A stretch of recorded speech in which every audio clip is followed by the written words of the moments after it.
Meu nome é Megan Foster. Tenho 30 anos e dediquei toda a minha vida adulta a trabalhar incansavelmente, economizando cada centavo para garantir um futuro estável. Após anos de disciplina rígida, consegui juntar $150.000, fruto exclusivo do meu suor, da minha determinação e da minha crença em um amanhã seguro. Achava que finalmente meus sacrifícios me trariam independência e tranquilidade. Até que em um domingo à noite, durante um jantar em família, tudo desabou. Meu irmão, sem aviso, soltou uma bomba. Devia $100.000 em dívidas de jogo e exigiu que eu entregasse minhas economias e assinasse uma hipoteca para salvá-lo. É pela família, Megan, disse ele com uma voz carregada de arrogância, como se anos de privação minha não valessem nada. Recusei. Meu futuro não era refém das escolhas dele. Mas no mesmo instante meus pais se viraram contra mim. Você está nos decepcionando, meu pai esbravejou, o rosto vermelho de raiva. Minha mãe, com um tom gélido e olhos afiados, completou. Pense no que isso significa para todos nós. O ar ficou pesado, cada palavra deles cravando-se em mim como uma faca de culpa. Meu coração batia forte, mas mantive firmeza, levantei-me e saí, deixando para trás o eco das acusações. 30 minutos depois, meu celular vibrou com uma mensagem. Megan, assine os papéis da hipoteca ou não volte mais.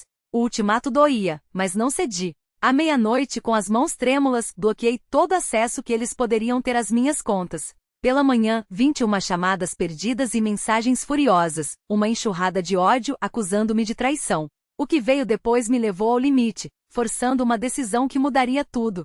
Antes de seguir com minha história, me diga, se estivesse no meu lugar, você abria mão do seu futuro para salvar a família ou se manteria firme para se proteger? Compartilhe sua opinião nos comentários. Quero saber o que você realmente pensa. Cresci em um subúrbio de Charlotte, onde, aos olhos dos vizinhos, éramos a família perfeita. Meu pai, gerente de vendas, passava os dias fechando negócios em uma seguradora, sempre impecável em suas camisas sociais. Minha mãe, contadora, organizava planilhas meticulosas para uma pequena empresa no centro. Seu escritório afundava em números.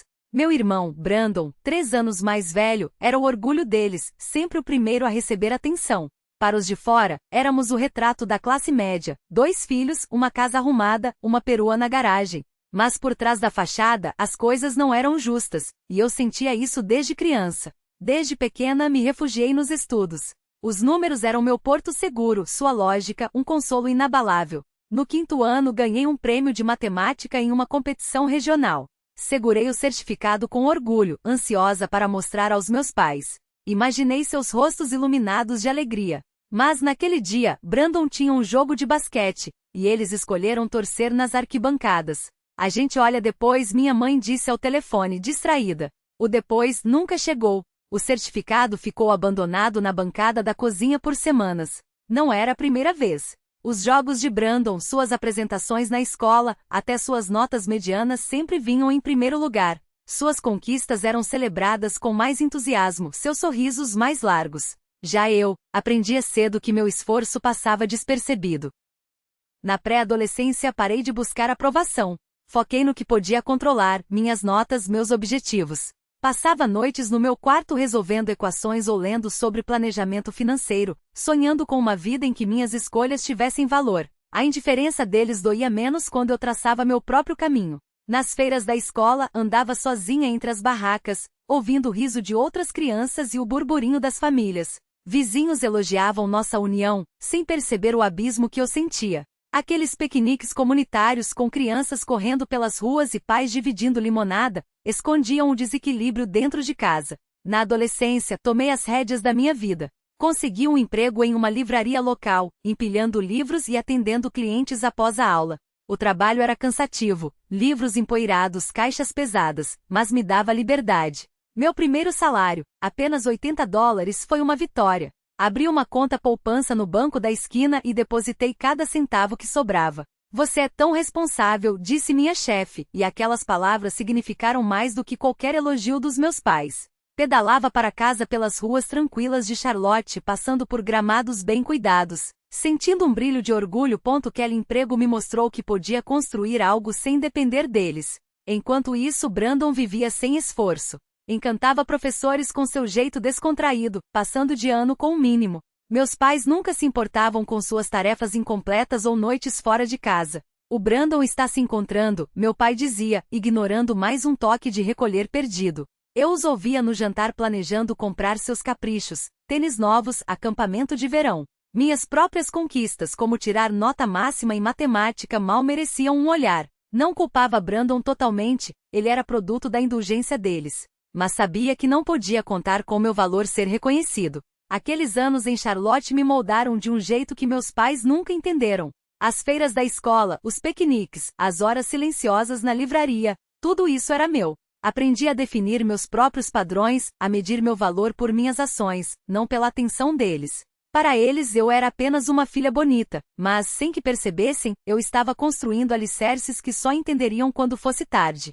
No ensino médio já havia aprendido a depender de mim mesma. As lições da infância, descobrir como me sustentar, me impulsionaram a buscar um futuro que eu pudesse dominar. Meus olhos estavam postos na faculdade, não como fuga, mas como trampolim para algo sólido. Minhas notas eram impecáveis, meu foco, inquebrantável. Noitadas de estudo me renderam uma bolsa integral na UNC Charlotte, a chance de estudar finanças sem dever nada a ninguém. Entrar na universidade foi como adentrar um universo novo. O campus fervilhava de oportunidades e eu me joguei de cabeça. Escolhi finanças pela precisão, pela lógica que sempre me atraiu. Aulas sobre investimentos e orçamento eram como decifrar um código que eu ansiava dominar. Mas a bolsa não cobria tudo, livros, refeições e moradia pesavam no bolso. Recusei-me a pedir ajuda e arrumei um emprego no departamento financeiro da universidade. Não era glamouroso arquivar documentos, atualizar planilhas, mas pagava minhas contas. Trabalhava à tarde e estudava até tarde, equilibrando equações e relatórios com a mesma dedicação.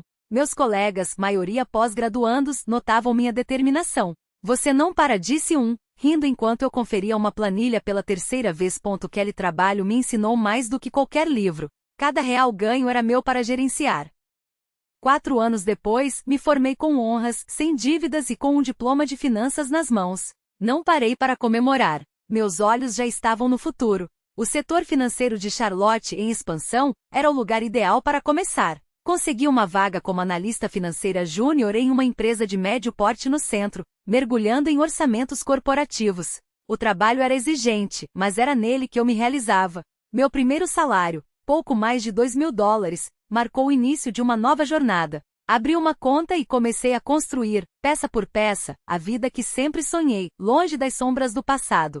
Um café tranquilo perto do parque, onde o ar fresco poderia dissipar a tensão que me apertava o peito. Tara já estava sentada em nossa mesa habitual, o rosto iluminado pela tela do notebook, mas levantou os olhos assim que me viu. Não precisei dizer nada. Um olhar foi suficiente para que ela fechasse a tela e estendesse a mão sobre a minha, apertando-a com firmeza. Eles não têm o direito de fazer isso contigo, ela disse a voz baixa, mas firme como sempre. Você não é o banco da família, Sarah. As palavras dela foram como um bálsamo. Respirei fundo, sentindo o nó na garganta afrouxar um pouco. Pedimos 2 cafés pretos, sem açúcar, sem frescuras, assim como eu gostava, e comecei a contar tudo. Os olhares de julgamento à mesa de jantar, a voz trêmula de Brandon suplicando por um resgate que nunca seria suficiente, a mensagem gelada da minha mãe, como se minha recusa fosse uma traição e não um ato de autopreservação. Tara ouviu em silêncio, os dedos tamborilando levemente na xícara enquanto eu falava.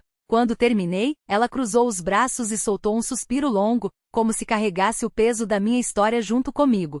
Eles estão acostumados a te ver como a filha responsável, a que sempre seguiu as regras, ela analisou. Mas você não é mais a menina que precisava da aprovação deles. Você é a mulher que construiu $150.000 sozinha, que estudou até tarde para se tornar a melhor no que faz, que diz não quando precisa. Isso os assusta. Ela tinha razão.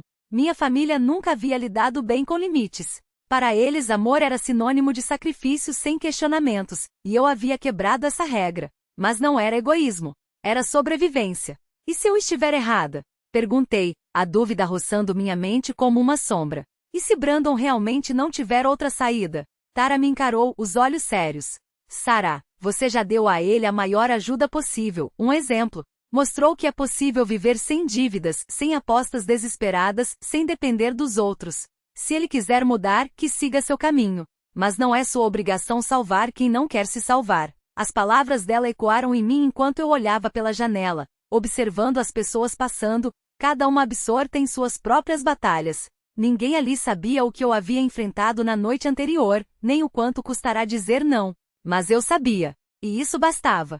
Quando voltei para casa, meu apartamento parecia mais silencioso do que o habitual. Sem mensagens de família, sem ligações insistentes, sem o peso das expectativas alheias. Pela primeira vez em anos, o silêncio não era vazio, era meu. Sentei-me à mesa da cozinha, abri meu laptop e revisei meus investimentos, ajustando alocações com a mesma precisão com que havia ajustado minha vida. Cada número na tela era uma prova, eu não precisava de resgates nem de aprovação.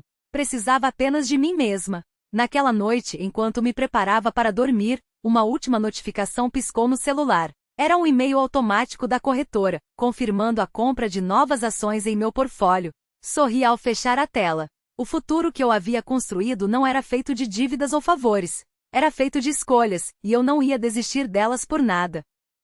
O ritmo das ruas lotadas. E ela estava certa. Austin não era apenas um lugar novo. Era uma respiração depois de anos sufocando sob expectativas alheias. Cada passo na calçada, cada aroma de churrasco e café fresco, cada risada que se misturava ao som das guitarras nas esquinas me lembrava, eu havia escolhido isso. E pela primeira vez em muito tempo, a escolha não doía. De volta ao meu apartamento, um loft moderno com janelas que enquadravam o pôr do sol sobre os arranha-céus, abri meu laptop e revisei as movimentações da minha conta. Os números ali não mentiam. Meu salário havia dobrado, o bônus de realocação cobria mais do que as despesas da mudança, e pela primeira vez, meu fundo de emergência ultrapassava o que eu jamais imaginei possível. Não era apenas dinheiro. Era prova. Prova de que eu não precisava de resgates, de desculpas ou de permissão para prosperar. Claro, as mensagens ainda chegavam. Meu pai, em um e-mail curto e cortante, espero que esteja feliz com suas escolhas. Minha mãe, em uma ligação que deixei cair na caixa postal, a voz embargada, não reconheço mais a filha que criei. Até Brandon, em uma mensagem de texto às 3 da manhã, cheia de erros de digitação e desespero. Você acha que é melhor que a gente? Um dia vai precisar de alguém. Sorri ao apagar a notificação. Eles ainda não entendiam, ou não queriam entender. Minha independência não era uma afronta. Era minha sobrevivência. No escritório, James me chamou para uma reunião com um cliente de alto perfil, um investidor que queria diversificar seu portfólio em tecnologias sustentáveis. Enquanto apresentava minha análise, sentindo os olhos da sala em mim, percebi algo crucial. Ali minha voz não era abafada por culpas ou chantagens. Minhas ideias eram ouvidas pelo que valiam, não pelo que eu devia a alguém. Quando o cliente apertou minha mão ao final, dizendo exatamente o tipo de insight que procurávamos, soube que tinha feito a escolha certa. À noite, Kelly me levou a um bar de vinho no East Side, onde conheci outros expatriados de Charlotte, Nova York, até São Francisco, todos com histórias semelhantes de reinvenção. Entre taças de Malbec e pratos de queijo artesanal, um deles, um ex-advogado chamado Marcos, levantou seu copo e disse: a liberdade não é só sair de um lugar, é chegar a outro e saber que você pertence a si mesmo.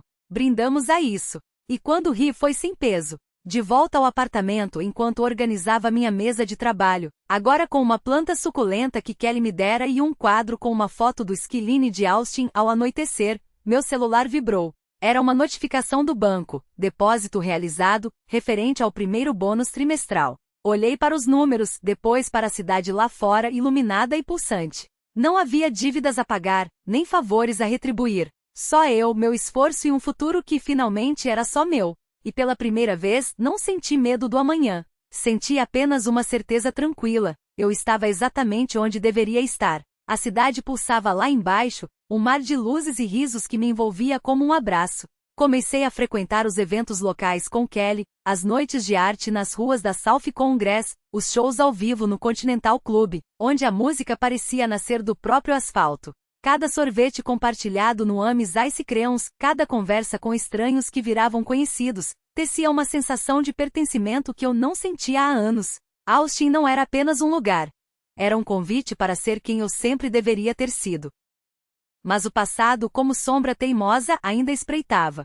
Foi então que conheci a doutora Margaret Cole, uma mulher de voz serena e olhar penetrante, cujo consultório dava para o Rio Colorado. Nas primeiras sessões, desatei os nós que minha família havia apertado em mim por anos. Eles te fizeram acreditar que suas escolhas eram sua responsabilidade, ela disse, enquanto eu revirava as mãos no sofá. Mas você tem permissão para escolher a si mesma. Suas palavras foram como uma faca cirúrgica, precisas, limpas, cortando a culpa que me amarrava ao peso dos outros. As dívidas de Brandon. As cobranças dos meus pais, disfarçadas de preocupação a cada sessão. Uma camada de culpa se desprendia, substituída por uma clareza dolorosa, mas libertadora. Pela primeira vez, entendi que recusar ser o salva-vidas deles não era egoísmo, era sobrevivência. Uma tarde, o telefone tocou. Era Tara, ligando de Charlotte. Como está Austin te tratando? Perguntou, com aquele tom alegre que sempre a caracterizou. Contei sobre os festivais de rua, o escritório movimentado, meu apartamento minúsculo com vista para o centro, onde as luzes da cidade dançavam na minha janela. Você parece feliz, ela riu, quando descrevi a obsessão de Kelly por testar todos os food trucks da cidade. Foi uma conversa leve, sem conselhos pesados, apenas o conforto de uma amiga que não puxava para trás, mas também não deixava soltar completamente. Agradeci por isso. Sua voz era um fio tênue com meu passado, mas não um laço, e essa diferença fazia toda a diferença. Até que veio a mensagem de Monica Stark. Secas diretas como um soco no estômago, o jogo do Brandon piorou. Ele está afundado em dívidas. Seus pais refinanciaram a casa para cobri-lo, mas estão se afogando nas parcelas. Meu coração afundou, não pela culpa de antes, mas pela tristeza previsível daquilo. Eles haviam escolhido mais uma vez alimentar o fogo em vez de apagar. Mal conseguem pagar as contas, acrescentou Mônica. Olhei para a tela, sentindo o peso das decisões deles, só delas. Digitei uma resposta curta, obrigado por me avisar, e guardei o celular. Austin, enquanto isso se tornava meu porto. Nos fins de semana, caminhava pelas trilhas do Zilker Park, o esquiline cintilando à distância como uma promessa. No trabalho, assumi projetos maiores, orientando analistas juniores e liderando reuniões com clientes que antes teriam me deixado com as mãos suadas. As sessões com a doutora Collie me deram ferramentas para processar o passado sem deixá-lo ditar meu presente. Kelly me arrastou para uma aula de salsa, onde tropeçamos nos passos e rimos até doer a barriga. Esses fragmentos, o trabalho, as amizades, a terapia, os tropeços engraçados costuravam uma vida que pela primeira vez era minha. Não estava fugindo de Charlotte. Estava construindo algo melhor, algo que eu havia ganhado. 6 meses depois, parado na sacada do meu apartamento, observei a cidade brilhar sob o céu noturno. Cortar laços não havia sido fácil, mas necessário. As demandas da minha família, as dívidas de Brandon, a pressão dos meus pais, a culpa que eles plantaram em mim como uma semente venenosa, já não me definiam. Em Austin, eu respirava livre. Meus dias tinham propósito. Minha carreira florescia, minhas amizades se aprofundavam, e cada escolha refletia meus valores, não os deles. O peso das expectativas alheias havia se dissolvido, substituído por uma leveza que eu não sabia que existia. Foi então que outra mensagem de Mônica chegou. Brandon está em apuros sérios. Credores estão processando por dívidas não pagas. Seus pais não conseguiram honrar a refinanciada. O banco ameaça executar a hipoteca. As palavras doíram, mas não como antes. Não havia mais culpa, apenas a tristeza de ver um ciclo se repetir. Eu havia avisado. Havia me recusado a ser cúmplice. Meus pais escolheram salvar Brandon novamente, e agora colhiam o que plantaram. Sinto muito que tenha chegado a esse ponto, escreveu Mônica. Respondi seca, mas verdadeira, eles fizeram suas escolhas. Meu peito doía por eles, sim, mas não o suficiente para carregar sua cruz. Encontrei um novo propósito no centro comunitário local, onde passei a dar aulas de educação financeira para adolescentes. Todo sábado eu ficava diante daqueles olhares atentos, falando sobre orçamentos, poupança, as armadilhas do crédito fácil. Como evitar dívidas na faculdade? Perguntava um. Como saber se alguém está tentando me enganar? Indagava outro. Suas questões acendiam algo em mim. Via meu eu mais jovem naquele auditório, desamparado em um mundo que não ensina a dizer não. Ajudá-los era como sarar uma ferida antiga, oferecer as ferramentas que eu mesma tive que aprender na Mahan. No final de uma aula, Sarah, uma garota quieta do fundo da sala, se aproximou. Quero ter controle como a senhora disse, segurando seus cadernos com força. Suas palavras ecoaram em mim por dias. Não era sobre dinheiro. Era sobre poder. Sobre escolher a si mesma, mesmo quando o mundo insiste que você deve salvar os outros. Hoje sei que estabelecer limites não é crueldade. É sobrevivência. Proteger minhas economias, meu futuro, foi a escolha mais difícil que já fiz, e a mais certa. Família verdadeira não exige que você se anule. Ela te eleva. Respeita seus nãos. Meus pais e Brandon queriam que eu consertasse os estragos deles. Mas eu escolhi me salvar. E essa escolha me deu uma vida pela qual valeu a pena lutar. Austin me ensinou que eu podia prosperar sem a aprovação deles. Que meu valor não estava atrelado às necessidades alheias. Se você já sentiu o peso de expectativas que não eram suas, saiba, você não está sozinho. Compartilhe sua história nos comentários. Suas palavras podem ser a faísca que alguém precisa para encontrar sua própria força. Curta, se inscreva e vamos juntos nessa jornada de escolhas difíceis, crescimento e, acima de tudo, liberdade.